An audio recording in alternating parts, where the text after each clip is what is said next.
Question number 12. Two men are on opposite side of a tower. They measure the angle of elevation of the top of the tower as 30 degree and 45 degree respectively.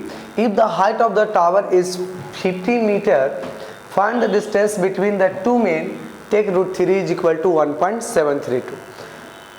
देखो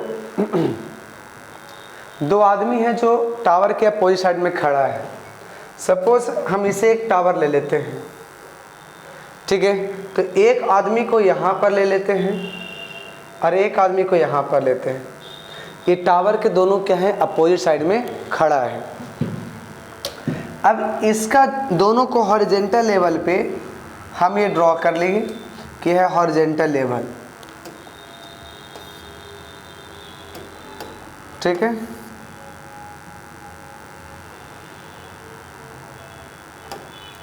इसके लिए और क्या लिखा कि they measure 30 degree and 45 degree. Suppose ये वाला 30 degree बना रहा है और ये कितना बनाएगा 45, तो इसे हम 30 और इसे 45 हम एज्यूम कर रहे हैं।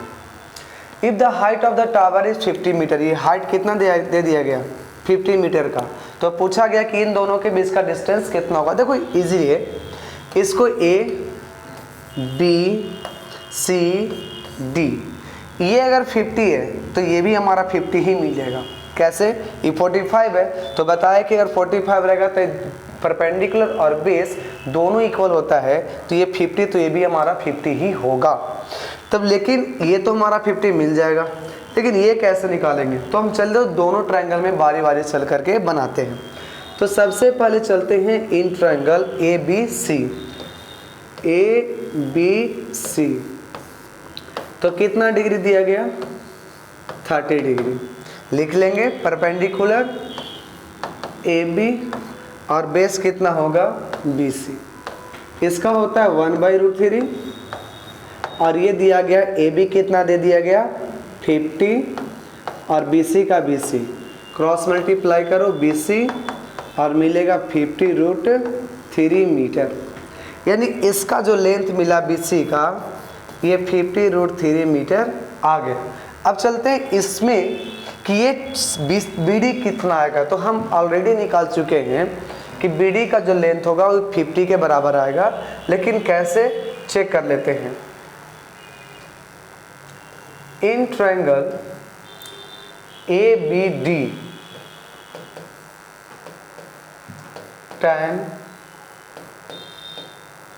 45, तो perpendicular A B base B D value 1, A B 50 और बी डी नहीं पता, बी डी क्रॉस मल्टीप्लाई करेंगे तो ये मिलेगा 50 मीटर। तो बी डी मिल गया 50 मीटर, ये गया 50√3। हमें चाहिए था कि find the distance between the two main.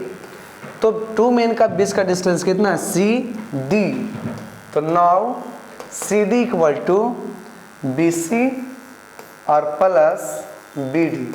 B C is equal to नीचे में देखिए 50√3 और ये कितना आया 50 एलसीएम ले लेंगे तो √3 + 1 50 रहने देंगे 1.732 + 1 यानी यहाँ से 50 × 112.732 जो भी आएगा कैलकुलेट करके इतना मीटर आंसर।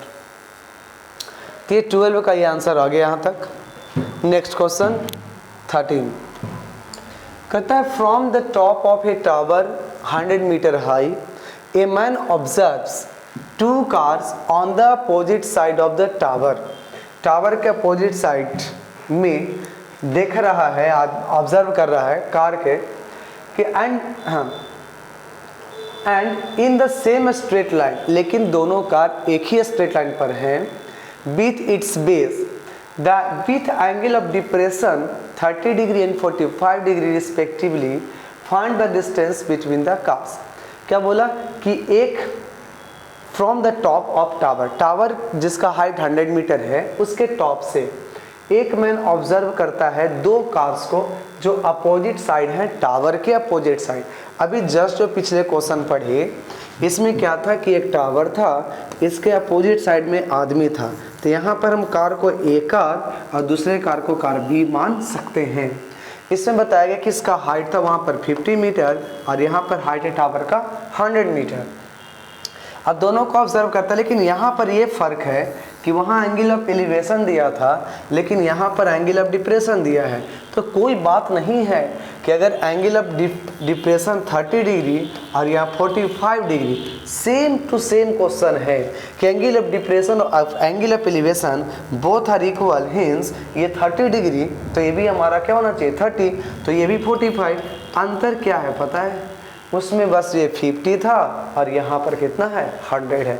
तो इस क्वेश्चन को अगर बनाना चाहते हो तो हम शॉर्ट में करते हैं, वहाँ ये जो नाम लिए थे तो इसकी वैल्यू भी थी इसके equal to, and that is 100 आ गया था, और ये 50 था तो ये आया था 50√3, यानी ये आ जाएगा 100√3। तो इस तरह से अगर कोई पूछता कि दोनों के बीच का डिस्टेंस बता दो तो ये भी डायरेक्ट हम कह सकते थे कि 100√3 और प्लस यानी 100√3 और प्लस 100, यानी वहाँ पर भी हम 50 कॉमन लिए थे लेकिन यहाँ 100 है तो 100 कॉमन लेंगे और प्लस 1, तो इस तरह से 100 इंटू 2.732 कैसे रखेंगे, तो इसको हम 100 को छोड़ देते लेकिन √3 का वैल्यू 1.732 प्लस 1, तो ये 1 और ये वाला 1 क्या होता ऐड हो जाता, और दिस इज जो भी आता आंसर, और आंसर आता कितना, तो देखो 2 अंक के बाद 0 है, मतलब 2 अंक के बाद पॉइंट इधर आ जाए, पॉइंट खिसक करके, तो कितना होगा 273.2 मीटर का आंसर। तो वो क्वेश्चन यानी 12 क्वेश्चन और 13 में कोई भी डिफरेंस नहीं है। तो हम लोग नेक्स्ट क्वेश्चन की ओर मूव करेंगे और क्वेश्चन नंबर है कितना 40। कहता है एक straight highway leads to the foot of a tower, a man standing on the top of the tower observes a car at a angle of depression of 30 degree which is approaching the foot of the tower with a uniform speed. 6 seconds later, the angle of depression of the car is found to be 60 degree. Find the time taken by the car to reach the foot of the tower from the point. इसे हम next video में बनाएं, ज़्यादा better है। देखो कैसे, ऐसे बनाना चाहते हो तो बना सकते हो। क्या बोला कि straight highway leads to the foot of a tower. देखो एक काम करते हैं कि एक हम पहले हाईवे बना लेते हैं और हम छोटा कर ली ताकि हमें स्पेस ज़्यादा मिल सके, ठीक है। 1 मिनट, इसको हम बड़ा सा ब्लैक ही कर देते हैं। चलिए, क्या बोला था कि एक रोड होगा, सपोज रोड इतना रहता, ठीक, रोड इतना है, तो एक टावर है जो कि खड़ा है रोड के किनारे में, सपोज ये टावर है। Standing on the top of tower, आदमी कहाँ पर खड़ा है, इस टावर के ऊपर में, ऑब्जर्व कर रहा है कार को एंगल ऑफ डिप्रेशन। जब भी देखेगा ऊपर है तो देखेगा तो अपने आईलिड को नीचे करेगा, तो नीचे करेगा तो क्या होगा डिप्रेशन हो गया। तो स्टार्टिंग में देखा गया कि उसका कार है यहाँ पर, तो इसका जो एंगल ऑफ डिप्रेशन जो दिख रहा था वो था 30 डिग्री, तेरे दैट इज एंगल 30 डिग्री। लेकिन कहता है कि देखा गया कि वो जो कार अप्रोच कर रहा है किधर, टुवर्ड्स द वेस्ट यानी टुवर्ड्स द टावर, तो टावर की तरफ ये कार आ रहा है और वो भी उसका स्पीड यूनिफॉर्म स्पीड है। यानी कि अगर हम मान लेते हैं कि स्पीड इज x मीटर पर सेकेंड, तो हम कहेंगे कि x मीटर पर सेकेंड से ये इधर आ रहा था, और जब ये यहाँ पहुँचा उस टाइम एंगल ऑफ डिप्रेशन उसको मिला कितना डिग्री का, तो 60 डिग्री का। यानी ये अगर टोटल 60 होगा दैट इज ये भी कितना होगा 60 होगा। तो एक बात समझते हैं कि ये तो कह दिया कि 6 सेकेंड के बाद ना पता चलता है, यानी यहाँ से यहाँ आने में उसे कितना सेकेंड लगेगा 6 सेकेंड। तो क्या हम इसको डिस्टेंस निकाल सकते हैं क्या? तो हम जानते हैं कि डिस्टेंस जो बनता है अगर वो कैसे बनता है, तो स्पीड और इनटू टाइम से बनता है। तो देखो यहाँ पर स्पीड है x मीटर पर सेकेंड और टाइम है 6 सेकेंड, तो 6 से मल्टीप्लाई करेंगे तो 6x, this is a distance of point ये और ये, तो इसका बीच का डिस्टेंस हमें कितना मिल जाएगा 6x। सोच लो कि अगर हम x का वैल्यू पता कर लिए और ये डिस्टेंस पता हो गया तो हम टाइम तो निकाल सकते हैं। तो यही हमको काम करना है कि अब पहले यहाँ से यहाँ तक का डिस्टेंस निकालो। तो क्या ये इसका हाइट दिया गया है? तो कहीं भी टावर का हाइट के बारे में कोई भी मेंशन नहीं है, तो हम समझें कि टावर की कोई हाइट दिया हुआ नहीं है।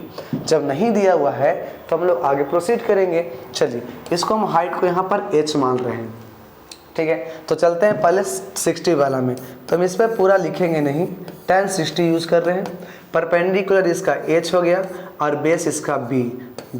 फॉर्मूला कितना √3 और इसका h by b cross multiply करेंगे तो √3b आ जाएगा h इक्वल टू, यानी ये इसके जगह पर हम √3b यूज कर सकते हैं। अब चलते हैं 30 डिग्री वाला में, तो tan 30 जब चलेंगे तो सामने वाला परपेंडिकुलर और बेस अब ये टोटल हो जाएगा, तो यहाँ से b और प्लस ये डिस्टेंस, और ये डिस्टेंस हमने किसको मान के रखा 6x। कैसे? तो डिस्टेंस निकाले। अब इसको वैल्यू होता है √3 is equal to h by b plus 6x, cross multiply कर दो b प्लस 6x और √3 इंटू h। अब क्या करते हैं, b plus 6x equal to √3 को √3 रहने देते हैं और h का वैल्यू कितना है, तो √3b है। क्या करते हैं, तो b प्लस 6x है और √3 3 हो जाता और b हो जाता, इसको ले आओ इधर, तो 6x बचेगा 3b minus b, that implies 6x is equal to 2b। हम काटेंगे 3 टाइम्स, यानी b की वैल्यू आ गई 3x।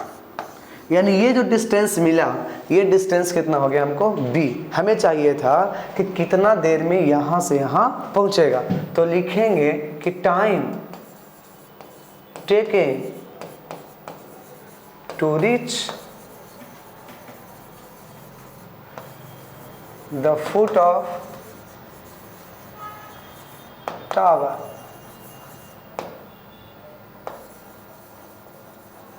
Foot of tower. कैसे होगा, तो टाइम बराबर जानते हैं कि होता है डिस्टेंस बाई स्पीड। बताइए डिस्टेंस कितना निकाले हैं, तो यहाँ से यहाँ का डिस्टेंस आया था b और b कितना था 3x और स्पीड हमने कितना मान के रखा है x, तो ये कट जाएगा और यहाँ से 3 सेकेंड आंसर हो जाएगा। अगर कोई पूछ देता है टोटल टाइम बताइए यहाँ से यहाँ तक था, तो 6 सेकेंड पहले से और 3 सेकेंड अब आया, तो टोटल सेकेंड कितना हो जाएगा। तो क्या करा, find the time taken by the car to reach the foot of the tower from this point. तो कौन से पॉइंट, इस पॉइंट बोला तो 3, यहाँ से बोलता तो 9 सेकेंड हो जाता। तो यहाँ तक ये क्वेश्चन कितना तक बना लिए, तो question number 14। Now question deal करेंगे question number 15 and also question number 16। ठीक है, तो क्वेश्चन नंबर 15 देख लेते हैं कि क्या है।